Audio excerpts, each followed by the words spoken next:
नमस्कार दोस्तों, एक बार फिर से स्वागत है आपका वीडियो गुरु पे। और आज वीडियो गुरु में आपके सामने दिख रहा होगा कि sir controller and auditor general, नियंत्रक एवं महालेखा परीक्षक, अटॉर्नी जनरल, एडवोकेट जनरल, बात क्या है, क्या शुरू करने वाले हैं हम लोग। तो जैसा कि इनको देखकर क्या लगता है, क्या कौन सा सब्जेक्ट होगा? बिल्कुल हाँ, संविधान यानी कॉन्स्टिट्यूशन या कहें पॉलिटी। तो सर जिसे हम शॉर्ट में कैग कहते हैं, controller and auditor general, attorney general महान्यायवादी और एडवोकेट जनरल महाधिवक्ता, इन तीनों की चर्चा करेंगे इस चैप्टर में। और सर यकीन मानिए, अगर आप प्रीवियस ईयर पेपर लगाते हो और अगर बिगिनर हैं, फ्रेशर हैं, तैयारी अभी शुरू किए हैं, तो बहुत इंपॉर्टेंट चैप्टर है। कई क्वेश्चन पूछे गए हैं और पूछे ही जाते हैं लगभग। तो चलिए शुरू करते हैं कैग के बारे में, कंट्रोलर एंड ऑडिटर जनरल के बारे में, तब देखेंगे अटॉर्नी जनरल और फिर एडवोकेट जनरल। देखिए पहला कैग, आर्टिकल नंबर 148। जैसा कि पहला क्या लिखा हुआ है समझते हैं। भारत में नियंत्रक एवं महालेखा परीक्षक होंगे, उसकी चर्चा की गई है अनुच्छेद 148 में। The controller and auditor general of India CAG is an independent and constitutional body of the constitution.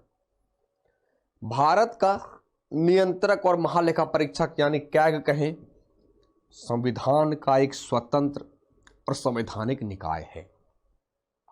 संवैधानिक से हमेशा याद रखिएगा, उसकी चर्चा संविधान में पहले से है या संविधान में संसद में हम रूल रेगुलेशन बना के चर्चा करके उसे डाले हैं संविधान में। जहां नॉन कॉन्स्टिट्यूशनल की बात करेंगे यानी उसकी चर्चा संविधान में ना के बराबर है। ठीक है, अरे बात समझ में? तो ये भी क्या है, एक इंडिपेंडेंट बॉडी है। अब कैग का उल्लेख जो है, the CAG is mentioned in the constitution of India under article 148 to 151। CAG का उल्लेख भारत के संविधान में अनुच्छेद 148 से लेकर 151 के तहत किया गया है। सर काम क्या है इसका, क्यों इसको अपॉइंट करते हैं?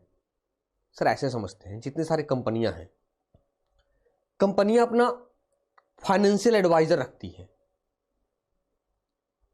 और फाइनेंशियल एडवाइजर के साथ साथ एक रखती है अकाउंटेंट। अकाउंटेंट का काम क्या है? हिसाब किताब करना। सर आपका इनकम कहां है, कैसे कैसे इनकम हुआ है, आपका खर्च कहां हुआ है। तो बस काम इसका वही है कि ये जस्ट लाइक भारत सरकार का कह सकते हैं मुनीम के रूप में ये काम करती है। मुनीम से याद आएगा, इसलिए मुनीम की चर्चा करते हैं कि सर मुनीम यानी, पहले अगर आप मूवी वगैरह में इंटरेस्ट रखते होंगे तो वो क्या करते हैं ना, मूवी में दिखाते हैं ना, गोल टोपी पहने हुए, गोल गोल चश्मा पहने हुए, यानी वो हिसाब किताब करते रहते हैं।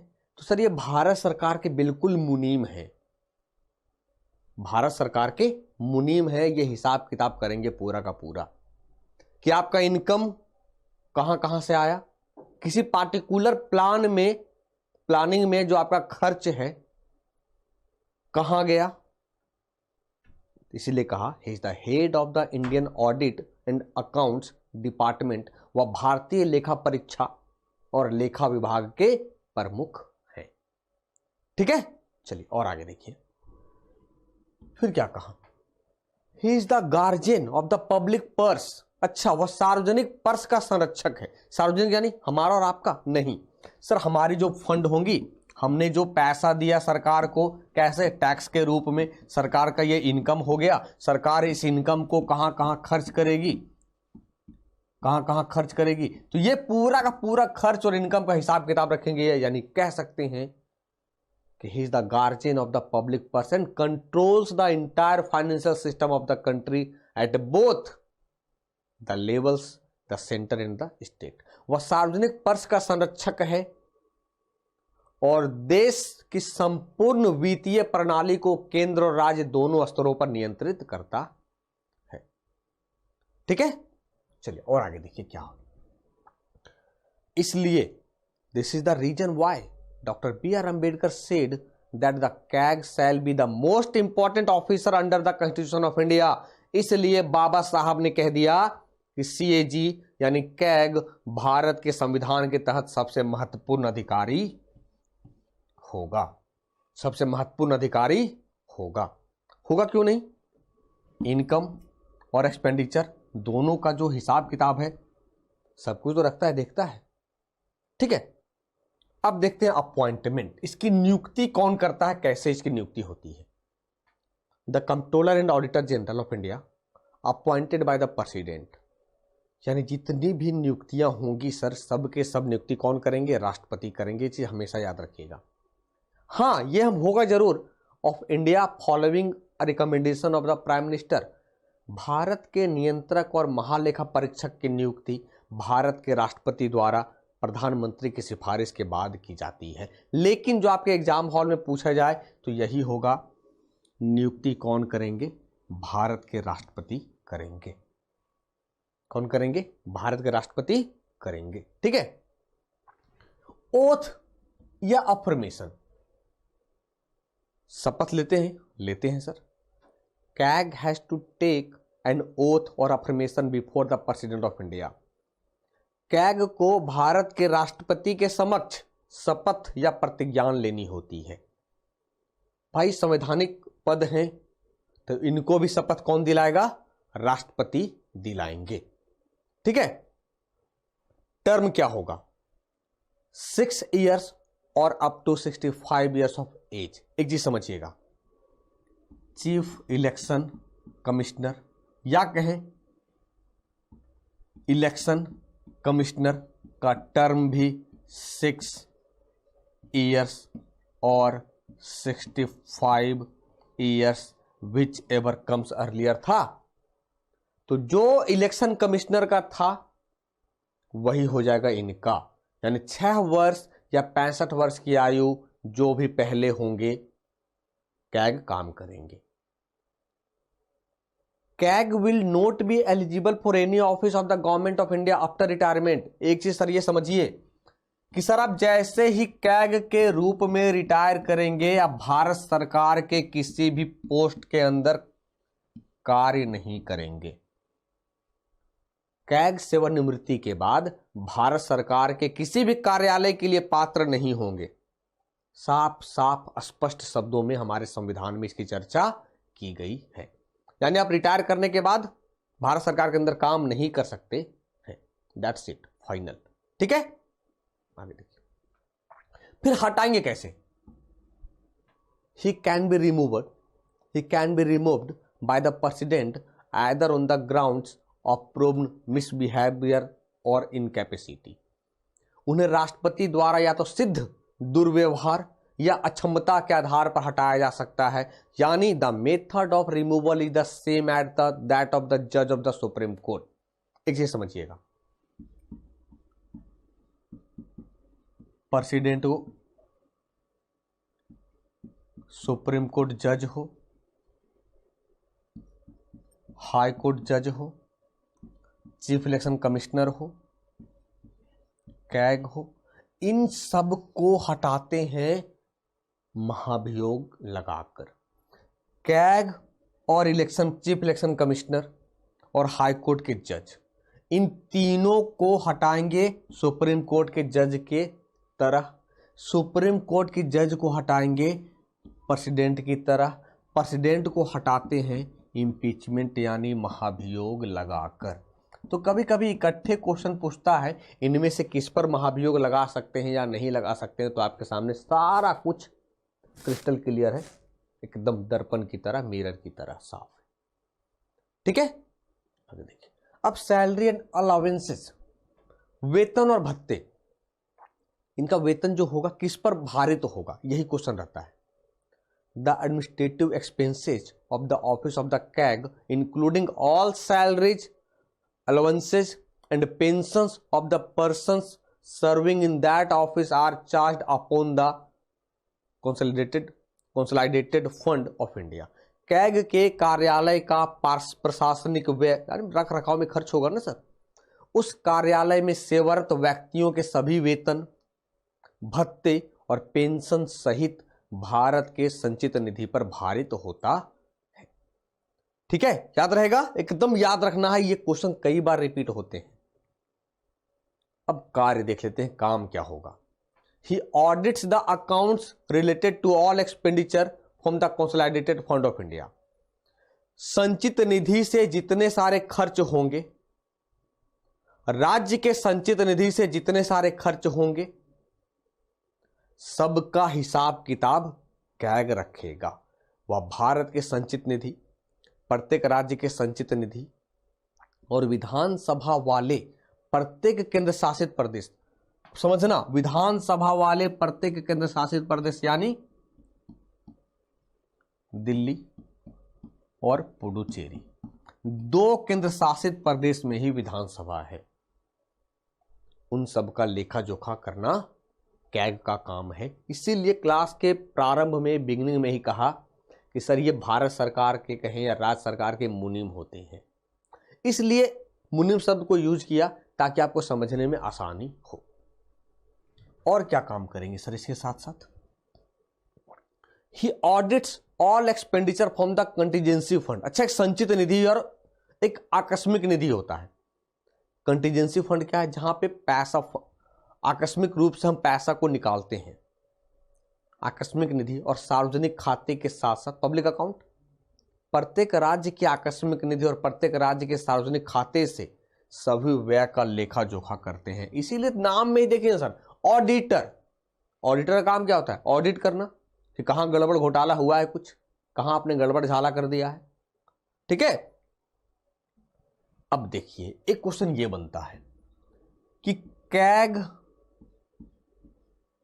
अपना रिपोर्ट किसे सौंपता है? He submits his audit reports relating to the accounts of the centre to president, who shall in turn place them before both the houses of parliament। समझना, एकदम आराम से समझना। वे केंद्र के खातों से संबंधित अपनी ऑडिट रिपोर्ट राष्ट्रपति को सौंपते हैं, जो उन्हें संसद के दोनों सदनों के समक्ष रखते हैं। कैग ने अपना रिपोर्ट सौंपा भारत के राष्ट्रपति पे। राष्ट्रपति की जवाबदेही है कि वो राज्यसभा या लोकसभा में रखवाए। कैग अपना रिपोर्ट किसे सौंपेगा? राष्ट्रपति को सौंपेगा। ये एकदम हमेशा याद रखिए, क्वेश्चन कई बार रिपीट हुआ है। जब 2G स्कैम हुआ था उसमें विनोद राय थे कैग के रूप में, तब ये मामला बहुत निकला था। और सर यकीन मानिए, Bihar public service commission, Jharkhand public service commission, जितने सारे पीसीएस लेवल के पेपर हुए थे सब में ये पूछा गया था और पूछा ही जाता है। तो किसे देगा रिपोर्ट? अपना सबमिट करेगा कैग? राष्ट्रपति को। अब देखिए एक टर्म निकलता है पीएससी, पैक। जब कैग अपना रिपोर्ट सौंप दिया और उस रिपोर्ट को फिर से क्रॉस चेक करना है, तब एक पैक होता है, यानी पब्लिक अकाउंट्स कमेटी, लोक लेखा समिति। यानी कैग की रिपोर्ट को लोक लेखा समिति द्वारा जांच में लिया जाता है। अब यहां बनेगा कि सर पैक क्या है, इसे भी बता दें। चलिए समझते हैं पैक क्या है। अब देखिए समझिएगा, द पब्लिक अकाउंट्स कमेटी का काम क्या है? पब्लिक अकाउंट्स कमेटी फिर उनकी छानबीन करती है और निष्कर्षों को लोकसभा अध्यक्ष को रिपोर्ट करती है।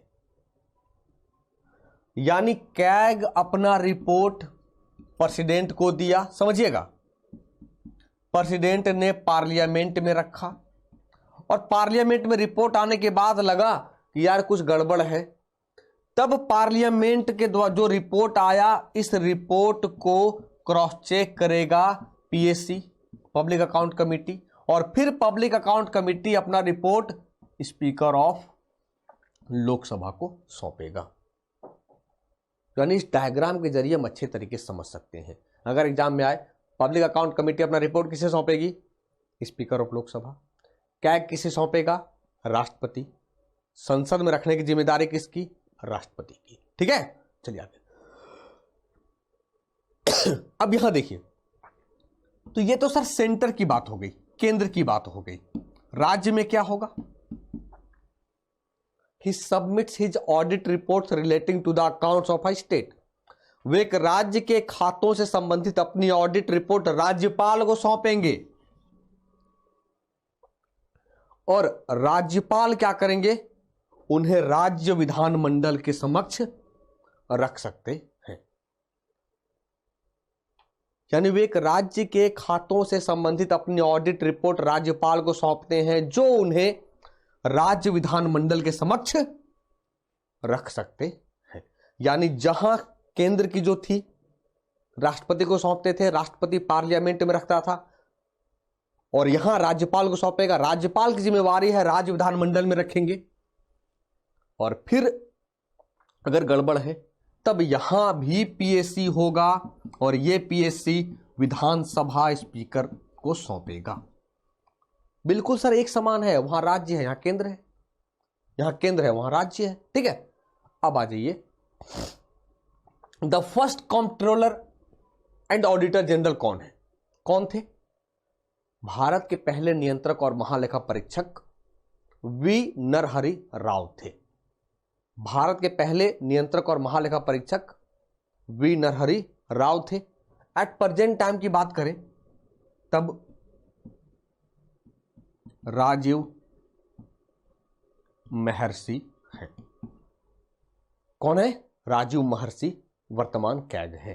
ठीक है, अब कहा पब्लिक अकाउंट्स कमेटी भी देख लेते हैं सर, पीएससी का काम क्या है।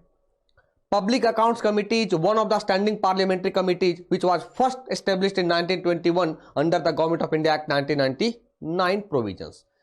पहली बार लोक लेखा समिति की चर्चा की गई थी 1921 में भारत सरकार अधिनियम 1919 के तहत।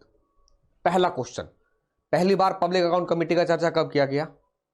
गवर्नमेंट ऑफ इंडिया एक्ट 1919 में। कब निकल कर आया? 1921 में आया है, याद रहेगा। अब एक चीज हमेशा समझिए, public accounts committee formed every year in parliament and state legislature. संसद और राज्य विधानमंडल में प्रत्येक वर्ष लोक लेखा समिति का गठन किया जाता है। यानी यह बात समझिए कि इनका टर्म पीरियड 1 वर्ष होगा। एक क्वेश्चन बनता है कितने मेंबर होंगे? Public accounts committee has 22 members, of which 22 members में से 15 लोकसभा, 7 राज्यसभा होगा। यानी लोक लेखा समिति में 22 सदस्य हैं, जिनमें से 15 लोकसभा से जबकि 7 राज्यसभा से होंगे। एक क्वेश्चन मैं यही जोड़ दूं, एक होता है एस्टिमेट कमेटी सर, प्राक्कलन समिति। प्राक्कलन समिति जो संसद की सबसे बड़ी समिति होती है, जिसमें से 30 सदस्य होते हैं लोकसभा के। एक क्वेश्चन आता है कि संसद की सबसे बड़ी कमेटी कौन होगी? एस्टिमेट कमेटी, प्राक्कलन समिति। कितने मेंबर होंगे? 30 मेंबर होंगे। वो 30 मेंबर कहां से होंगे? लोकसभा से होंगे। क्लियर? एक चीज हमेशा याद रखिएगा, पीएससी में कभी भी सरकार का व्यक्ति नहीं होता है। यानी no member of PAC PSC should be from the council of ministers. PSC का कोई भी सदस्य मंत्री परिषद से नहीं होना चाहिए। Chairman of PSC is appointed by the speaker of Lok Sabha. PSC के अध्यक्ष को लोकसभा स्पीकर द्वारा नियुक्त किया जाता है, इसीलिए पीएससी अपना रिपोर्ट स्पीकर को सौंपता है। और यह जनरली 1960 से कहा जा रहा है कि विपक्षी पार्टी से होता है, अपोजिशन लीडर से होगा।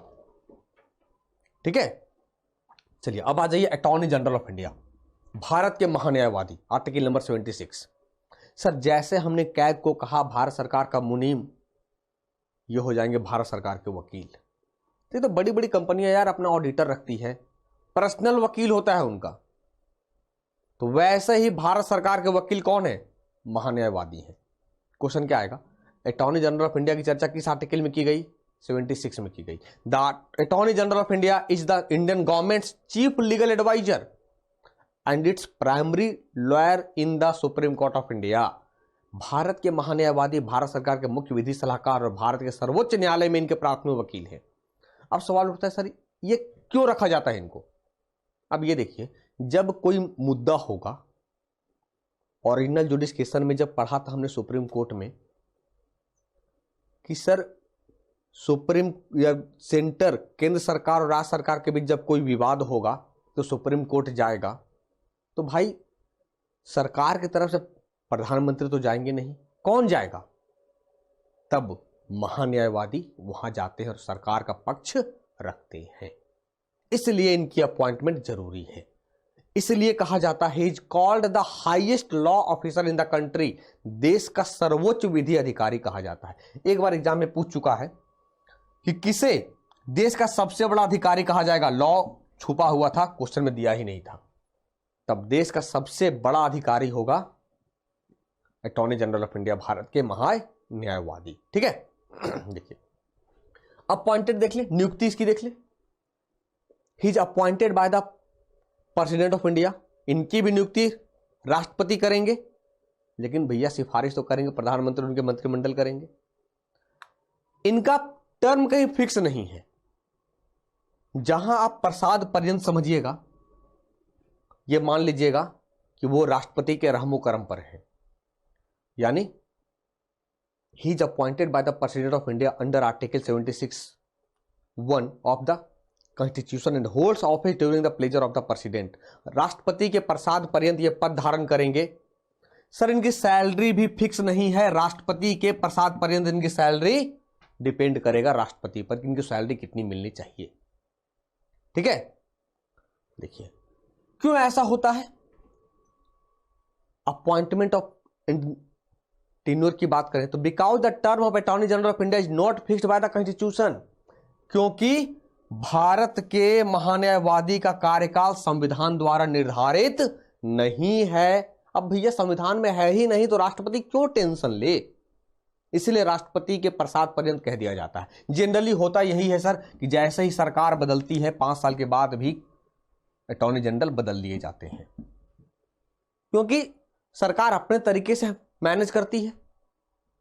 ठीक है, क्योंकि यही हुआ है, यही होता रहा है, और बाकी बात सरकार पर निर्भर करता है, क्योंकि प्रधानमंत्री सिफारिश करेंगे तब राष्ट्रपति अपॉइंट कर देंगे इन्हें। अब देखते क्वालिफिकेशन कौन अटॉर्नी जनरल बनेगा। He must be a citizen of India, भारत का नागरिक होना चाहिए पहला। He should have been a जज of a high court of 4-5 years, उन्हें 5 वर्षों के लिए एक उच्च न्यायालय का न्यायाधीश होना चाहिए। चलो ठीक है, अगर वो नहीं है तब क्या होगा। उन्हें 10 वर्षों तक उच्च न्यायालय में का वकील होना चाहिए। He should have been an advocate a high court for 10 years, और he should be a distinguished jurist in the opinion of the president, राष्ट्रपति के नजर में एक विशिष्ट न्यायवादी या न्यायविद होना चाहिए। यानी सर मोटा मोटी समझ लीजिए कि सुप्रीम कोर्ट जज की जो क्वालिफिकेशन है वही क्वालिफिकेशन इनकी होंगी, महान्यायवादी की होंगी। तो सुप्रीम कोर्ट का जो क्वालिफिकेशन है वही होगा। सैलरी क्या होगा, तो सुप्रीम कोर्ट का जो जज का जो सैलरी है 2,50,000। ठीक है, आ रही बात समझ में। अब एक चीज और, तो सर ये सरकार के काम करेंगे क्या, पर्सनल काम कर सकते हैं क्या, लोगों का केस लड़ सकते हैं? हाँ ले सकते हैं, डजंट मैटर, ऐसा नहीं है कि वो नहीं ले सकते हैं। ठीक है, अब देखिए रिमूवल, निष्कासन। अब ये मत सोच लीजिएगा कि इनको भी इंपीचमेंट से हटा सकते हैं, नहीं। The constitution does not contain the procedure and grounds for his removal, संविधान में उनके निष्कासन की प्रक्रिया और आधार शामिल नहीं है। मतलब साफ है कि holds office during the pleasure of the president, वे राष्ट्रपति के प्रसाद पर्यंत पद धारण करेंगे, राष्ट्रपति के रहमो करम पर रहेंगे। That means that he may be removed by the president at any time any cost. इसका मतलब यही है कि उन्हें राष्ट्रपति द्वारा किसी भी समय हटाया जा सकता है। अब सर आपका टर्म है ही नहीं 5 साल या कुछ, तो फिर राष्ट्रपति जब चाहेंगे आपको कहेंगे भैया पद खाली कर दीजिए। ठीक है, यानी इंपीचमेंट नहीं लगेगा, महाभियोग नहीं लगेगा। अब काम क्या इनका, he has the right to speak and to take part in the proceedings of both the houses of parliament. उसे संसद के दोनों सदनों यानी Lok Sabha lower house, Rajya Sabha upper house, या उनकी संयुक्त बैठक ज्वाइंट पार्लियामेंट्री सेशन 108 आर्टिकल, या संसद की किसी भी समिति की, एस्टिमेट कमेटी हो सकता है, पीएससी हो सकता है, कार्रवाई में भाग लेने का अधिकार है तथा सरकार का पक्ष भी रखेंगे, बोलेंगे भी, लेकिन मतदान करने का अधिकार नहीं है।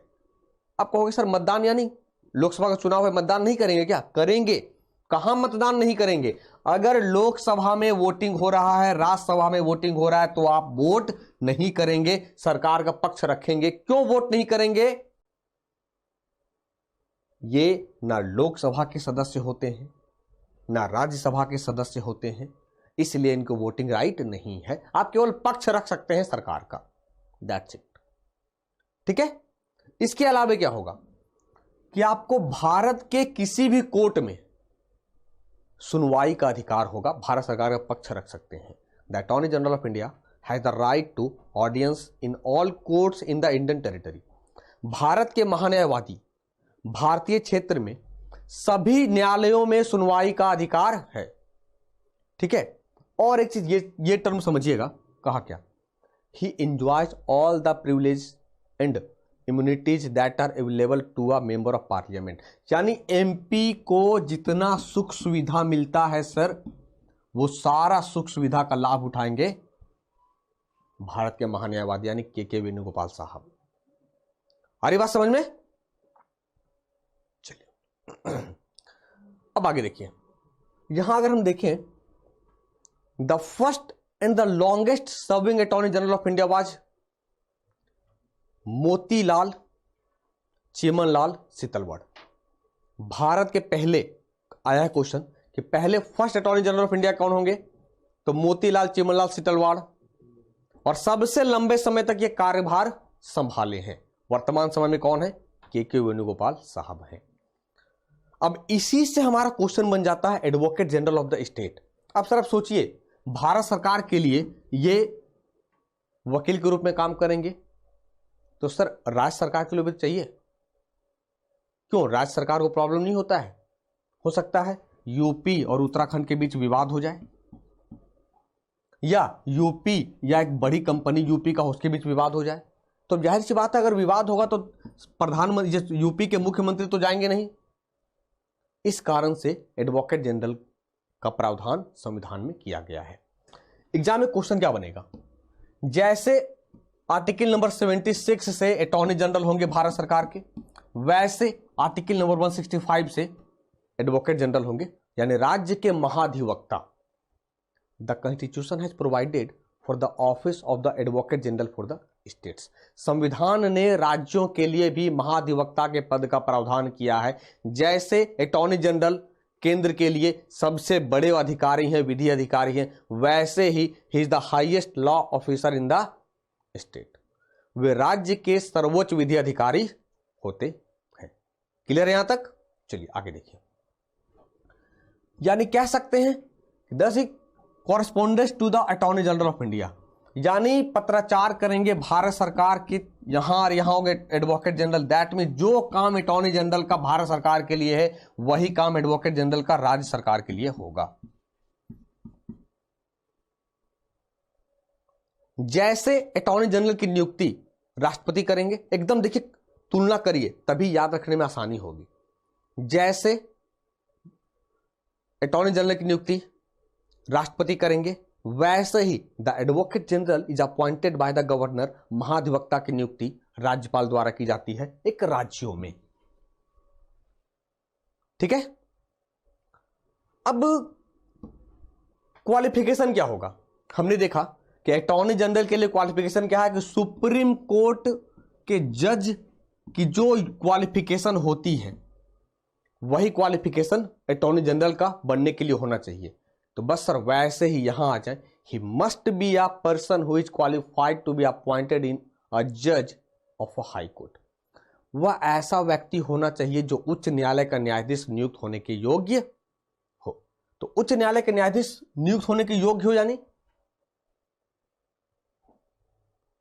आपको कहीं ना कहीं राज्य में अलग अलग कोर्ट की बात करें, जज के रूप में एक्सपीरियंस हो, या हाई कोर्ट में 10 साल तक वकालत किए हो।